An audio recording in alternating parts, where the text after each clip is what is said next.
Morning, Adnan. Good morning, ma'am. How are you? Morning. Good, thank you.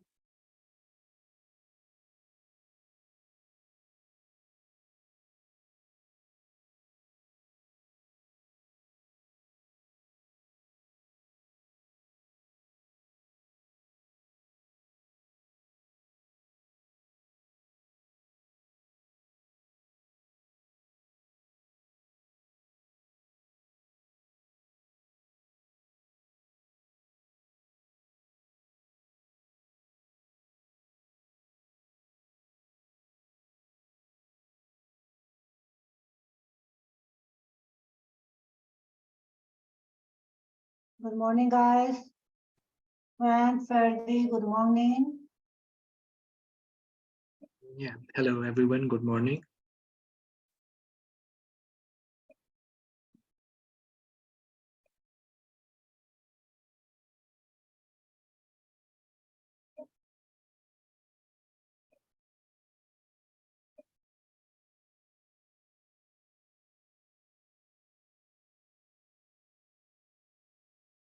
Okay. Okay, guys, welcome.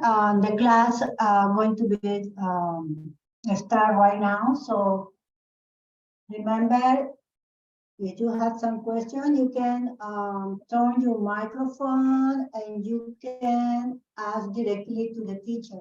Okay, the teacher going to answer your question.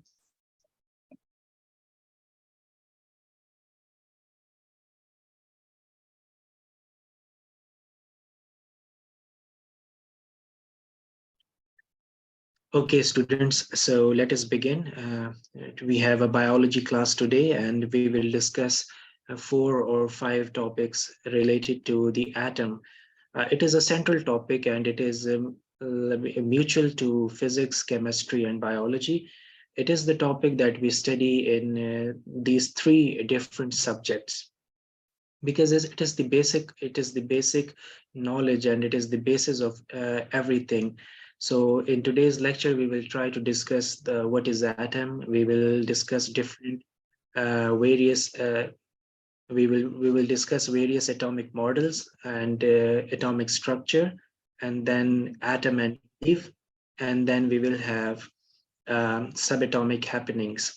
So this is our class today. So we start from the atom.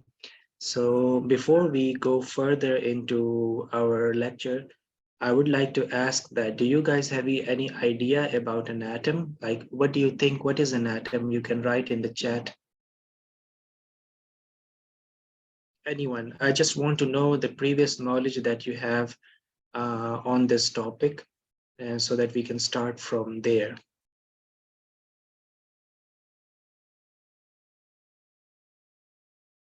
Yes, anyone? Okay, I think students are joining, so let's begin. I will repeat this question in the end, or in a different way. Okay, so what is the atom? Atom is basically the smallest unit of an element that contains all the properties of that element, right? So some people say that like atom is the smallest particle. It is not. It is not right. You know, atom is not the smallest particle. Atom is the smallest unit. So if you say that smallest particle, it would be wrong. But if you say that it is the smallest unit, then it is correct. So as you can see here, that we have this gold ring here, and gold is an element, and it is made up of these small atoms that you can see here. Uh, and these are, like, we can refer to these two as atoms, right? You can see these golden balls here. So what are these? These are basically the atoms. So element or matter is made up of atoms. So everything is made up of an atom. So we have an answer here. And Quant says that the atom is made of protons, neutrons, and electrons. Yes, that's right. But I did not ask you that what atom is made of. I ask you to define the atom. What is an atom? Your information is correct. We will review this as the lecture will proceed. But I just want to ask you that what is an atom? How can you define atom, right? So that's what I defined. So smallest unit of an element that contains all the properties of that element. So now we have another question. What is an element? Anyone? So in order to define element, so why don't we look at the atom first? So atom is very, very small, right? So you cannot see the atom with the naked eye, but you can see matter, you can see element. So in 2018, a student of Oxford University, he was working with the atoms and he was working with lasers. So he photographed this picture of the atom. As you can see here in the middle, this tiny dot. So that is a single atom. Okay, Kamil Mina says that atoms are smallest and most stable units of matter, are the smallest and most stable units of matter. Yes, they are smallest, but sometimes they cannot be stable, right? Sometimes atoms are stable and sometimes they are unstable. So we just define atoms as the smallest unit of matter. That's it, right? And we do not include the stability term because sometimes atoms can be unstable. We will see that in this lecture. That what happens when the atoms are unstable. So look at this picture here. This was published by the University of Oxford from England, and this is an isolated atom here in the middle. So this picture is highly magnified, and this picture was a real breakthrough. You know, it's all over the news, and scientists were very excited that okay, it is the first time that someone captured a single atom. So this is a strontium atom. Strontium is an element, and it was photographed by a student at Oxford. So what is happening here? The atom has absorbed a laser, a light, and after absorbing that light, this atom is emitting it back. So what we are seeing is basically the light being emitted by that atom. This outline is not actually the atom itself, but what we are seeing here is the light coming out of that atom, right? So this is how we picture atom, and atoms are very, very small. Okay, so this was the picture of an atom. So atoms, we classify them as natural and artificial. Natural, what do we mean by natural? Something created by nature, something which is not man-made or which is not made by human beings. So natural is like anything which is created already, right, by nature. And artificial means that we have some like atoms or anything that is made by human beings. It is created by us. So we have two types of atoms. We have natural atoms and we have artificial atoms. And in artificial atoms, in nature, natural atoms, we have 94. We have 94 different types of atoms in nature, and we will study the properties of those 94 elements in a while, or atoms. And these artificial elements we have 24, and the total number of atoms that we have here on this planet in the earth at the moment, there are 118 atoms. Okay, so let me ask you another question. Do we have atoms inside our bodies? Are we made up of atoms? Are humans made up of atoms? Anyone?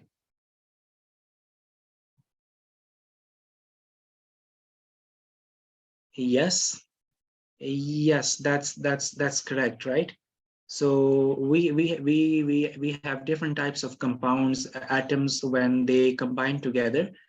Different atoms when they combine together, they form molecules and compounds. Yes, Kwan, that's a very good answer. Everything is made up of atoms. I just wanted to check the concept. Sometimes some students may say that uh, uh, like a chair or a tree is not made up of atoms, but the concept is clear here, so there is no need to explain that. We can move forward. So I was discussing about the total number of atoms, and we have 118 total atoms here on the Earth. And by artificial, scientists can recreate the natural elements in the laboratories. So, but we can, and those created atoms will also be called artificial atoms. But we have 24 atoms that were not present in nature before, and humans created it here in their labs. So each atom represents an element, right? So when we have different types of like we have a huge number of atoms, it, it corresponds to an element that you can see and touch. So what is an element? A pure substance made up of only one type of atoms. For example, gold, copper, carbon, iron, hydrogen, helium. Okay, so these are some of the names of the elements that we have. And what is an atom? So a smallest unit of element that represents the chemical properties or the physical properties of that element. So I hope the concept of atom is clear. And we discussed natural and artificial atoms, and now we are moving towards the periodic table, and I will show you that how many different types of atoms we have and how we, uh, I would say, align them, or how do we classify them for our study. So this is a table which is called a periodic table. And in this table, we have 118 different types of elements. So the elements or the atoms in green color, they are natural, and the orange atoms, they are very rare, right?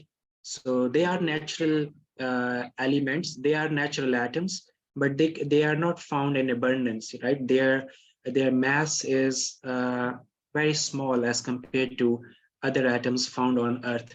And the atoms that you guys are seeing in purple, so these purple atoms that we have here, these are artificial, these are human-made or man-made atoms.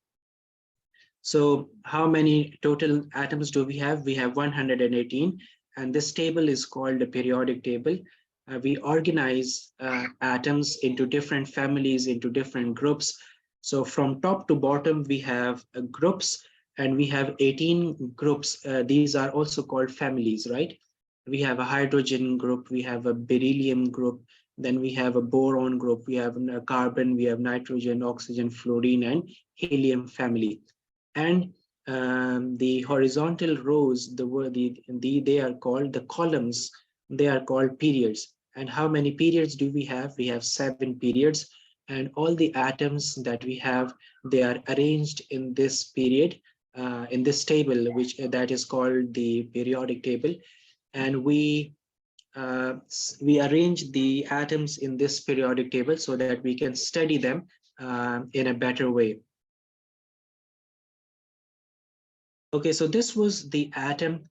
So now we are moving towards the atomic models. And what is atomic model? So atomic model is basically like represents the structure of atom, that okay, that we have discovered an atom, now what, right? How does it look? What's inside the atom? So in the beginning, we have John Dalton. who was an English teacher and a scientist in 1803. And in the early 1800s, in the early 19th century, a school teacher who was a scientist, he said that atom is a solid sphere like a marble. As you can see here in this picture, we have a marble here, and he said that matter is made up of these tiny structures. We call them atoms. So he was actually the first one to properly define, or like who gave the idea that matter is made up of atoms. A very, very important announcement of its time. But as now we see that it is not true. Atom is not like a solid sphere, like a marble. We have different particles within the atom. We will see that in a minute. So as the time passed, like almost 100 years passed, John Dalton was dead, and he said that a new scientist came, and his name was J.J. Thomson, and he presented an atomic model that is called Plum Pudding model. And in Plum Pudding model, he gave us a very different idea about the structure of the atom, or the atomic model. And this is the time when electron was discovered, and J.J. Thomson was the scientist who discovered an electron. So when an electron was discovered, scientists were like, they were puzzled, and they got really surprised that how is it possible? Atom is a solid. Atom is a solid. It is a solid particle. There is nothing inside the atom. It is filled with mass.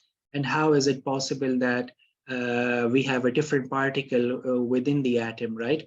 So before this model, scientists were convinced that we cannot divide atom into different particles. Atom is the last particle that matter is composed of.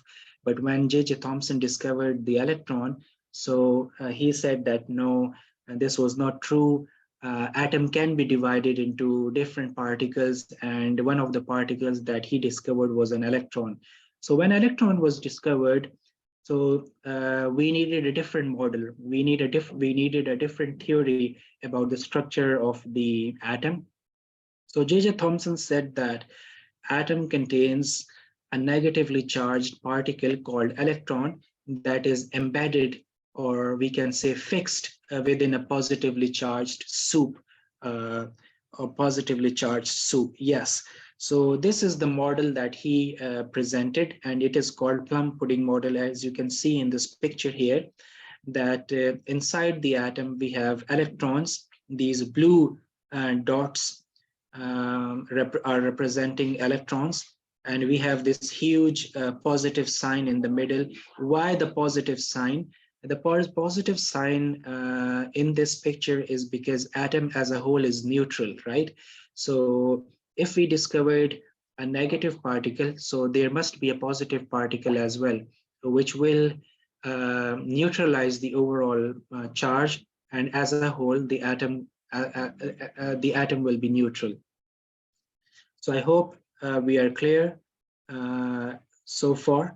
If you have any questions, please use your mic, and you can ask, or you can use the chat box, and you can send your questions to me as well.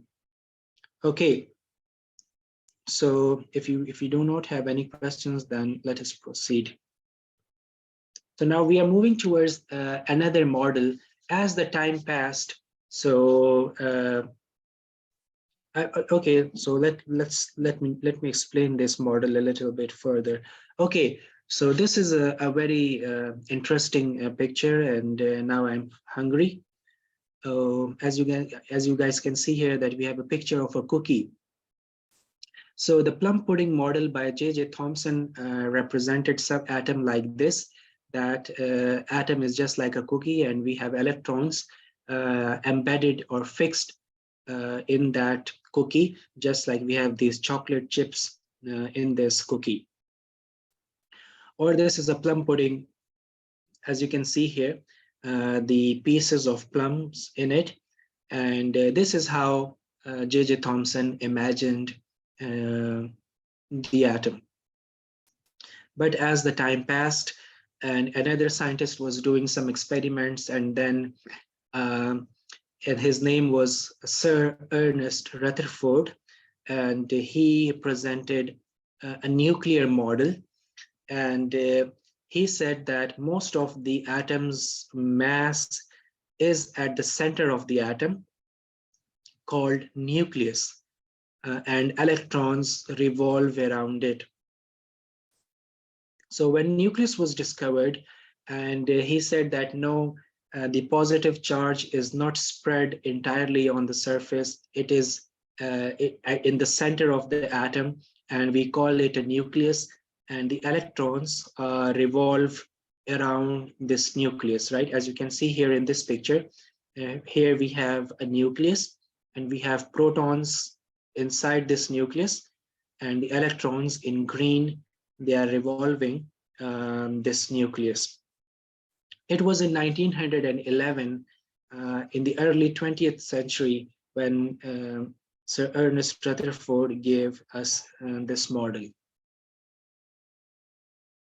But after some time, another scientist was working, and he said that, okay, I can agree with the nucleus being in the center, and I can agree that protons are inside the nucleus, but I don't agree that electrons revolve around this nucleus the way Ernest Rutherford is saying. I don't agree with that. So he came up with his own model, and his name was Niels Bohr. A very intelligent scientist, a real hero of his time, and he gave a planetary model, just like the planets, they revolve around the sun in the solar system. So he said that atom behaves just like the solar system, and electrons revolve around the nucleus in a specified circular paths, right? So this is very similar to what Rutherford said, right? So you should be very clear about the difference between the planetary model and the nuclear model. So what is the difference between the nuclear model and the planetary model? Let me explain it to you guys one more time so that it's so very, very clear, and like you guys don't get confused related to this point. So Bohr said that electrons can revolve anywhere outside the nucleus, wherever they want. But Bohr said that no, electrons can only revolve in specified circular paths, and it is not true that electron, this electron, it will start revolving in the middle of these two lines. This is not possible. So, and this was a very good model which was presented by Bohr. As you can see here, we have a nucleus in the middle, and the electrons, they are revolving around this nucleus in specified paths, circular paths, and we also call them energy levels, right? So this is the first energy level that is closer to the nucleus, and as we move further from the nucleus, the atom gets bigger and bigger, and we have a second shell and third shell and fourth shell that we will see shortly in our next topic in atomic structure. So Bohr further said that when an electron absorbs energy, it jumps from this lower energy orbit to a higher energy orbit. As you can see here, this red line, it is representing energy. So here now electron is moving, it absorbed energy and it jumped in this orbit. And now it is releasing energy and it is falling back. So this is what happens inside the atom. When electrons, they absorb energy, they move away from the nucleus, they jump to higher energy levels, and when they release energy, they come back, they come closer to the nucleus.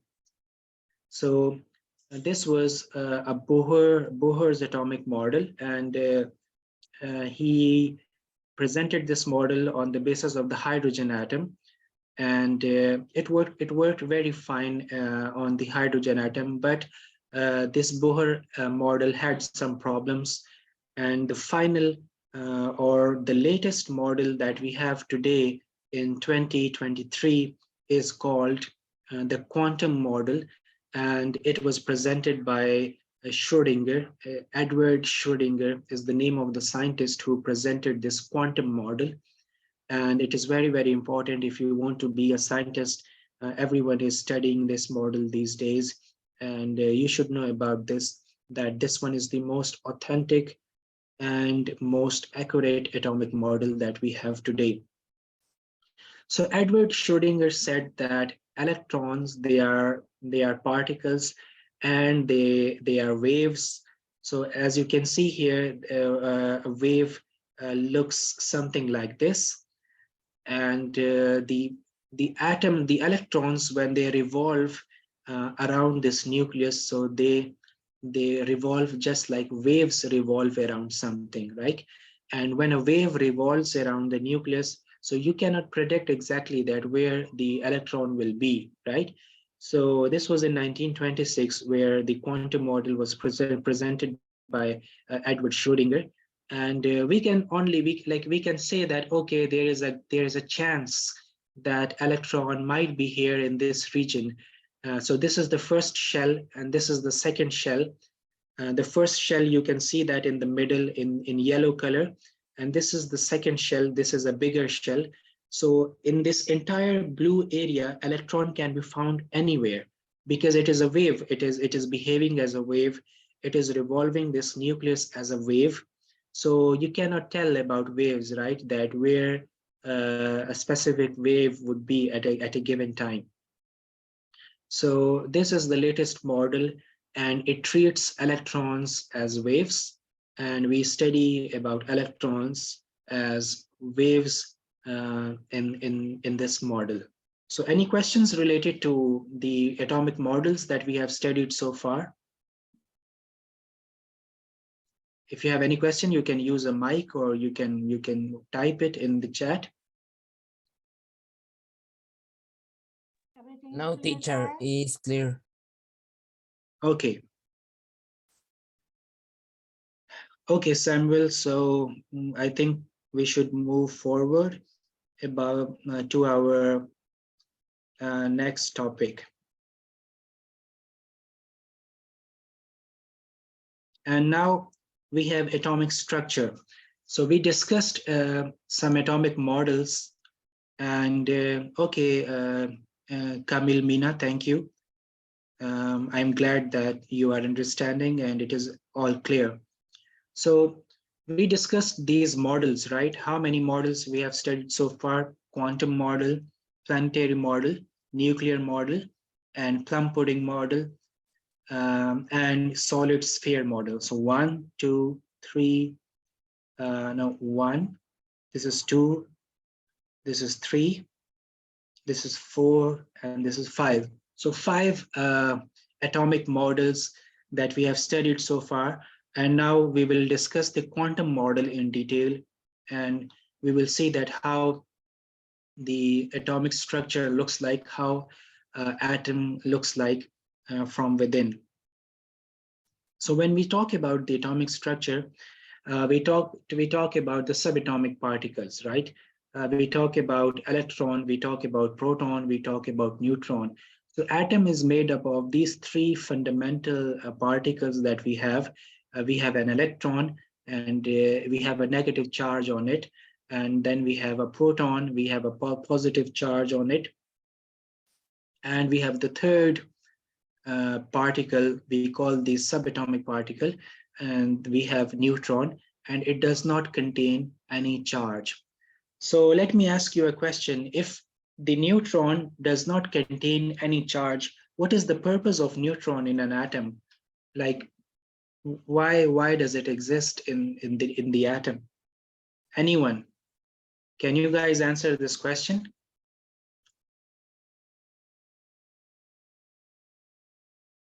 What is the purpose of neutron?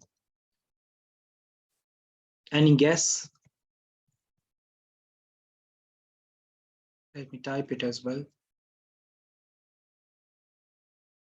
Okay, I think I'll have to explain this. But I will explain in this third or fourth slide as we will move forward. Okay, so the electron, as we have seen in the previous slides, that electron revolves around the nucleus, and protons and neutron, they are found inside the nucleus. So we have different types of shells, as we discussed in the Bohr's atomic model or the planetary model. As you can see here that we have a nucleus in the middle. Quant stabilize, excellent. Yes, that's a very, very good answer, but I will elaborate it. But I'm very glad, I'm very happy that you used this word to stabilize the nucleus, to stabilize the atom. Excellent. So let's talk about this. As you guys can see here that we have a proton, a positive charge, and protons are inside the nucleus, and we positive and a negative, positive charge and a negative charge, they will attract each other, they will come closer, and a negative charge and a negative charge, they will go away. Similarly, a positive charge and a positively charged particle, they cannot come closer, they will feel repulsion, and they will be pushed away from each other. So inside the nucleus, when we say that protons, they live inside the nucleus, so how is it possible? Like how can you place two positively charged particles inside the nucleus and you can combine them? So this is where a neutron plays its role, and the neutron serves as a rope. So when you tie something with a rope, right? So these neutrons, they attach these positively charged particles and neutralize them so that they don't feel a repulsions. So this is the reason that we have neutrons inside the nucleus. So I hope this will be a new point for you guys, and you guys have understood it clearly. So now we were discussing about the shells. So as I said before, that as we move away from the nucleus, the atom gets bigger and bigger. So the number of shells, they increase. So we have the first shell in green, we have the second shell in blue, we have the third shell represented here in black, and we have a fourth shell represented in pink.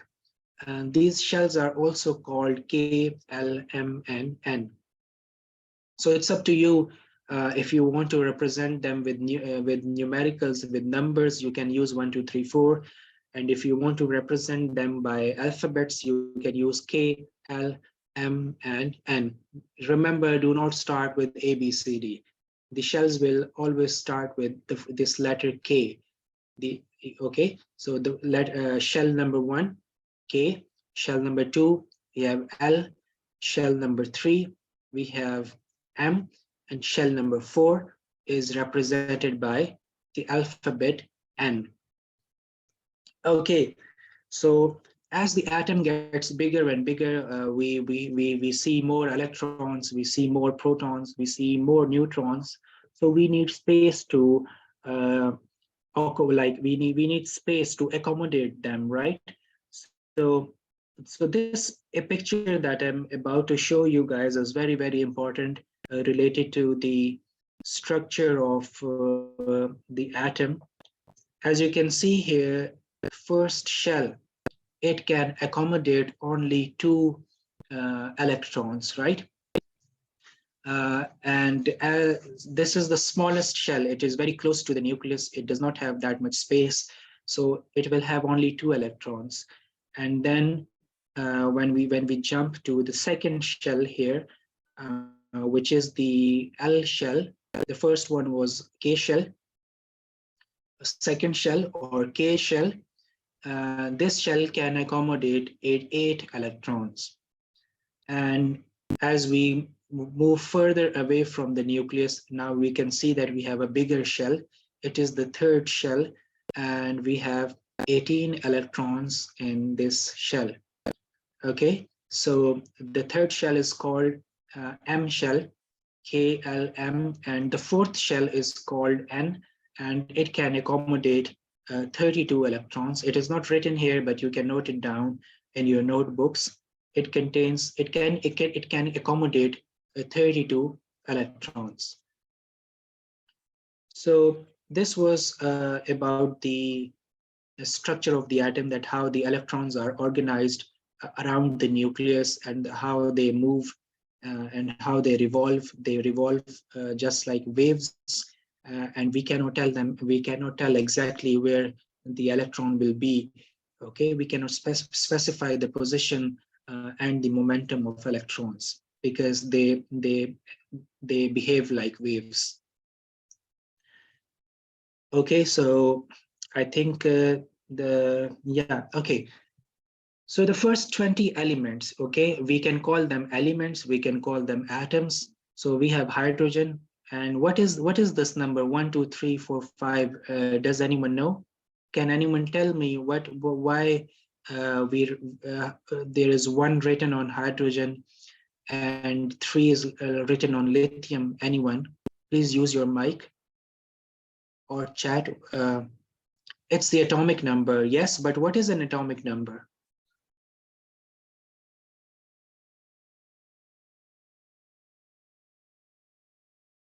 Yes, Kwan, very good. You said that it's the atomic number.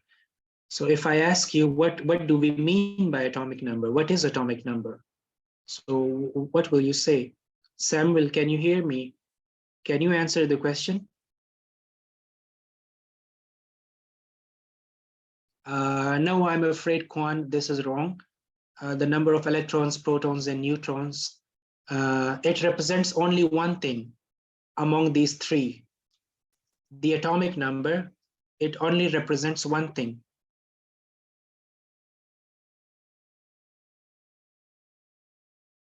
No, protons.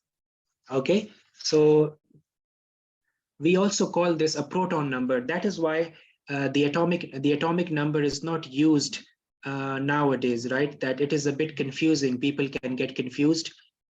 So that's why we use proton number nowadays. So it is the number of protons. So hydrogen atom, it contains 1 proton. Helium atom, it contains 2 protons. And lithium, we have 3, beryllium 4, boron 5, carbon 6, nitrogen 7, oxygen 8, fluorine 9, neon 10, sodium 11. So what is happening here? So the proton is responsible for the identity of an atom. So if you change a number of proton in an atom, the atom will change, right? If you change the number of electrons, the atom will not change. It will change into a charged particle. It will become an ion, right? So for example, if we have one electron in hydrogen atom, and if I remove 1 electron, this atom will remain hydrogen. But if I add another proton into this hydrogen atom, it will become helium.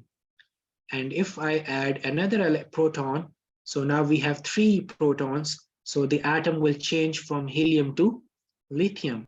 Okay, so this is why we say that proton is the fundamental particle of atom, and you need to have the understanding of the identity of an atom, that what makes an atom atom, or what gives identity to the atom. So it's a proton. Okay, so for example, if I combine, if I take 14 protons in my hand, so I will have a silicon atom in my hand. And if I take 20 protons in my hand and combine them, and I also add neutrons, so I will be holding a calcium atom in my hand. So I hope this is clear what I'm trying to communicate. And these numbers basically refer to proton numbers. So now let us go into detail. And Camilla, next question is from you. Okay, so pay attention and be ready to answer the next question. So look here on this slide. So proton number. So okay, so now I have changed the name. This is the new term that is written in the books these days. Okay, so don't get confused by the atomic number. So proton number, what is a proton number? It is the total number of protons in an atom. And what is mass number? Mass number is the sum of protons and neutrons in an atom. I hope it is very, very clear. These two definitions, these 2 points are very, very important if you really want to understand the atomic structure. And you should not get confused between these terms. Do not mix them. Okay. Electrons, we don't count electrons. We only count the number of protons, and we call it a proton number. That is also called atomic number. And we count protons and we count neutrons. And when we add protons, when we add the number of protons to the number of neutrons, we call that mass number, or the atomic mass. So I hope this is very clear. Please note it down with you guys and revise during the day. This should be very, very clear to you guys. So now we are jumping further into our last topic, and we will practice about these terms in detail. So this lecture is very well connected, and all the topics are connected with each other. So now we are moving to the subatomic particles or subatomic happenings. We have atom, we have and Eve. So why do we call the like Adam and Eve? So Adam, by atom we means Adam, and by Eve we means Eve. So how Eve was born? You guys must be very familiar to the birth of Eve, that Eve came out of Adam, right? Adam gave birth to Eve, and she was a part of Adam. So what we are trying to understand here, like the example of Adam and Eve, just like we read in the Bible, in the Holy Bible, that Eve was created out of the Adam. So just like that, the atoms, they can be changed when we change the number of protons. So one atom can be converted into another one, and that atom can be changed into another one, as I just explained in the previous slide here, that if you add the number of protons, so atom can be converted. So if someone asks you that how helium was created, so we can say that hydrogen atom, in the hydrogen atom, we just placed another proton, and when the total number of protons it reached 2, so helium was created. And when another proton was added to helium, lithium was created. So this is how it is a chain reaction. One thing is being created from the other one. So it's a very beautiful resemblance with the concept of the birth of the Adam and Eve in the Holy Bible. So now we are moving or studying in like we are going deeper in more detail. So the number of neutrons can be equal or more than the number of protons, right? So you need to remember this. It is not necessary that the number of neutrons will always be equal to the number of protons. In hydrogen atoms, we do not have any neutron, because we have only one proton in the nucleus. And since we do not have another proton, so the function of neutron is not required and to bind these two protons. That's why neutron does not exist in the hydrogen atom. This is also a very, very interesting point. Many people do not know about it. They get confused. And this is the question that you will face in the school, or when you will go study somewhere else. People will ask you that how many neutrons do we have in the hydrogen atom. So remember, there is no neutron in the hydrogen atom. Why? Because we have a single proton in the nucleus, and it does not require stability, it does not require binding. But with the lithium that we will see in a minute, we will have more neutrons as compared to protons. So most of the times neutrons are greater, greater in number as compared to protons. In an atom, the number of protons is always equal to the number of electrons. So remember this very, very important point, and never ever get confused in this one. Number of protons, number of electrons. So if I go back and ask you, so Camilla, this question is for you. How many electrons do we have in the atom of fluorine? Can you answer?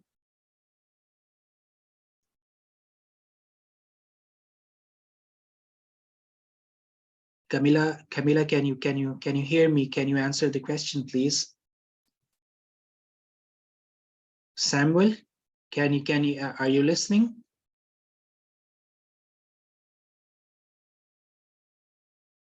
Guys who have the question, Okay. you have to participate in the class. Yes, Kwan, what do you think? You are participating today. Can you answer the question? How many electrons do we have in the fluorine atom? Okay, you guys can respond in chat. Excellent, Kwan, very good. We have 9 protons. Why? Because we have nine protons. That's why we will have 9 electrons. We just said that there are the number of the protons and electrons. They are equal. They will always be equal in a neutral atom.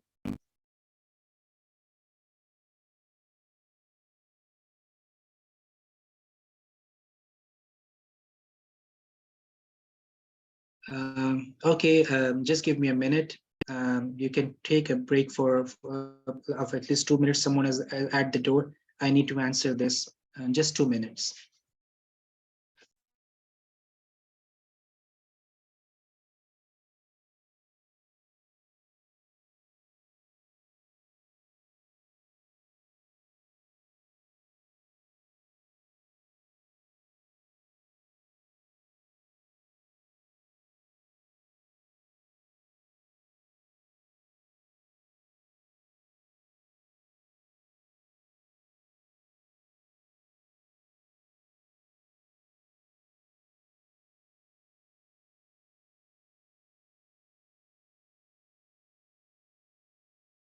Okay, I apologize.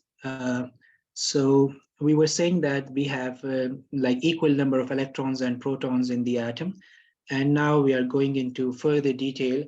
So normally we write the symbol here, and then we write the mass number. We represent it with A, and then we write the atomic number or a proton number down here.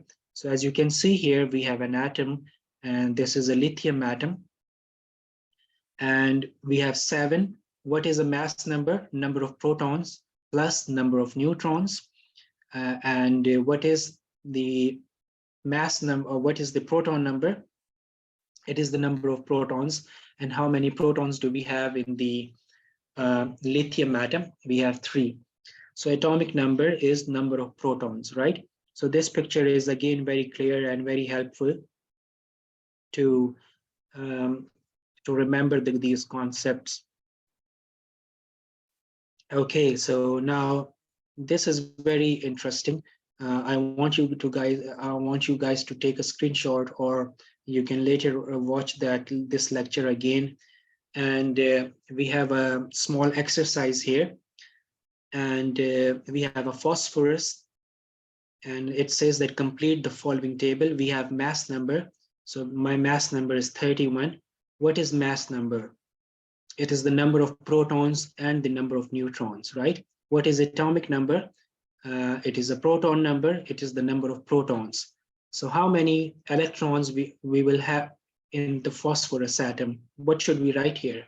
Please answer me in the chat box. Number of electrons in phosphorus atom. Ferdi, Kamil, Mina, Camila, Juan, Samuel. Juan says that 15 electrons. Kamil, Mina said 15. Very good. Why? Because we just studied that the number of protons are always equal to the number of electrons. So number of protons, 15. Here they are trying to confuse you. So the number of protons and the atomic number, it is the same thing, right? So don't get confused, and you just have to write 15 here, because we have studied that we have 15 protons. So how many number of neutrons? Now this is a little bit tricky, but it should be very easy. How will you find the number of neutrons if the mass number and the atomic number is given? So here I have written the formula which will help you to calculate the number of neutrons. So number of neutrons, so you need to subtract the mass number and the proton numbers. Okay. Well, let me rephrase it. It will be mass number minus proton number, right? So we have a mass number, we have 31, and we have, let me write proton number.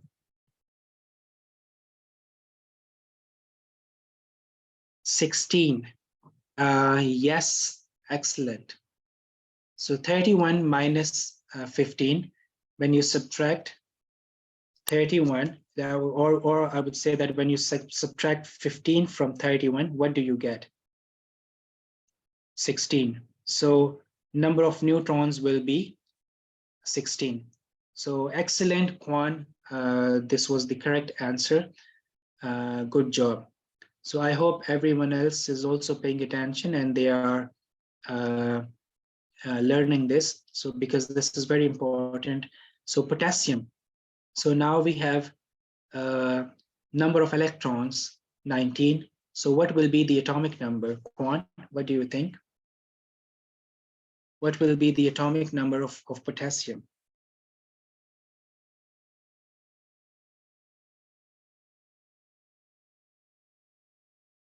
Number of electrons, 19. 19, 2. Kwan, very good. Excellent. Good job. So, we will have 19 protons. So 19 here, 19 here, and 19 here. And mass number, you add the number of electrons and the number of neutrons. So when you add 20 and 19, we get 39. So the mass number of potassium will be 39. Okay, so this is how we calculate these numbers. Now we are inside the atom, we are counting their like different values. So this is how it is done. And these are some of the basic, very basic questions in chemistry or physics or biology. They are all interrelated. And here's another exercise that you can do later. Now we have 6 minutes left. Okay, we can attempt this one. Okay, let's suppose we have an atom here whose proton number is 32 and the mass number is 73. So the same thing will be applied here. We need to subtract 32 from 73. And if we do that, what will we get? 73 minus 32. What's the answer, anyone? It's 41, right? So when we make this calculation, so it will give us 41, and it will be the number of neutrons. So we will write 41 here, and number of electrons, it's clear.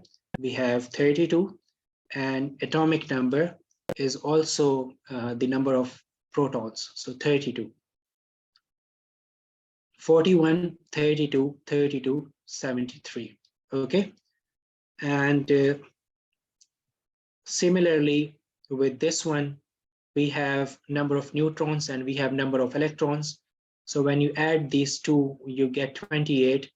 So Ferdy, excellent answer. Very good. I'm glad that you participated in the class. So now here, if we want to calculate the number of protons, so we will have 14 protons because the number of protons and electrons is the same. And the atomic number is also the number of protons. So we will have 14. The mass number will be 28. How? Because we added these two numbers, 14 and 14. So this will be 28. Okay, so this is how the rest of the exercise is done. So I hope this is clear and you guys are answering me, giving me the correct answers. So I think we can move forward. So we have 2 slides remaining and we have 4 minutes left. So if you guys have any questions, like so far, you can ask or you can type them in the chat box. So now we will study radioactivity in the subatomic happenings, and it is related to the stability of the atom. It is related to the nucleus of the atom. And what is radioactivity? The release of radiation from an unstable nucleus of the atom. You know, what happens is that when we have a greater number of protons, so it gets very difficult to keep them together, right? So as the number of protons increase, the number of neutrons also increases, and the number of neutrons is higher than the number of protons. Excuse me. So what happens is that when we have more number of protons, it is very difficult to stabilize the nucleus. So no matter how many neutrons you put inside that nucleus, the atom will remain unstable. And when the atom is unstable, it releases energy. And this is called radioactivity. How do we define radioactivity? The release of radiation from an unstable nucleus of an atom.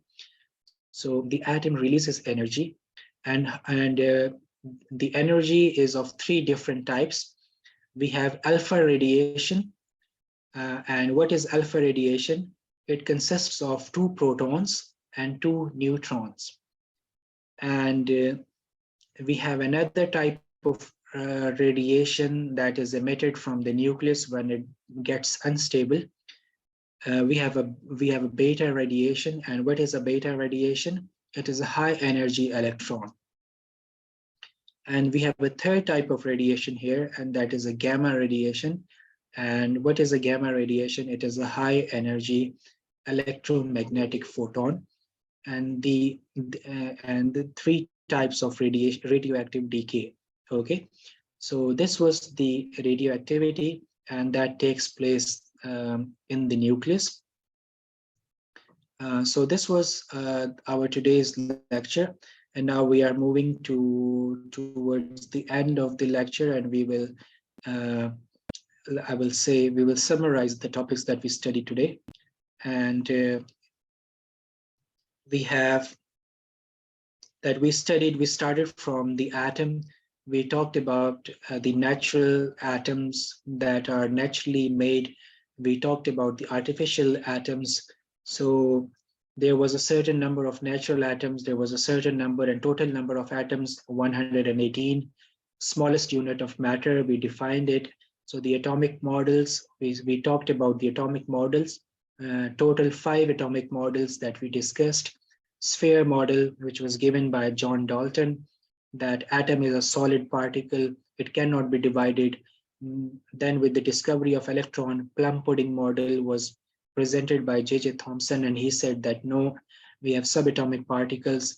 Then a nuclear model was presented by Rutherford, and he said that the protons are inside the nucleus.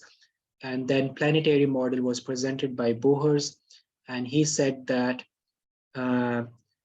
the electrons, they revolve in specific orbits. And then the quantum model was presented by the Edward Schrödinger, and he said that electrons, they revolve just like waves. So atomic structure, we talked about subatomic particles, electron, proton, and neutron.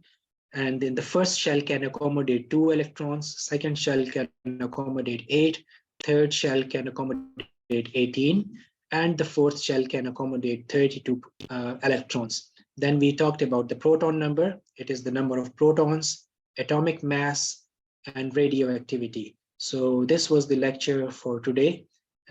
This was all from my side. Thank you very much for joining. Thank you, Adnan. Good class, excellent. Congratulations. Guys, thank you for your participation this time. Always you have to participate in the class, guys. This is wonderful for you. So the class is over. Thank you for being here and be pending for next class. I see you in next class. Thank you, Adnan. Have a wonderful day. Thank you. Thank you very much. Bye-bye, Thank you, guys. students. Bye. Bye. Goodbye.